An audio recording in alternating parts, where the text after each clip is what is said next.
Pero if you ask me, dapat siyang umattend. Alam mo, sinasabi ng iba, Pinky, it's a numbers game. So parang sigurado naman matatalo sila at iaakit yan sa ating Korte Suprema. Pero what's the reason? What's the purpose? Anong halaga ng pag-attend niya? Tatlong bagay. Okay. Legal, PR, at practical. Yung legal, kung hindi ka a-attend at magpa-participate, anong kay mo para umakyat?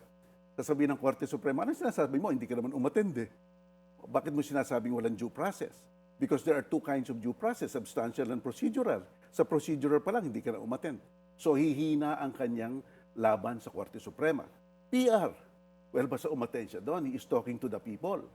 At he could maintain that, you know, that angle of, this is just a political persecution on me.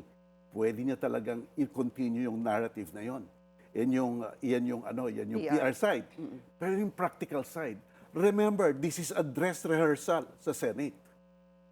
Dito niyo makikita yung mga witnesses na ipepresent rin sa Senate. But at a lower stake environment. So pwede siyang mag-liberal ng konti siya. Kahit ano, pwede niyang gawin. Pwede siya maging uncautious sa pag-attend niya dyan. At makikita niya ngayon kung anong kakulangan nila at kung ano ang kalakasan nila. Pero kung hindi siya attend doon, if you will not take the risk, walang mangyayari. So, legal, practical, at saka PR, iyon ang advantage niya. No?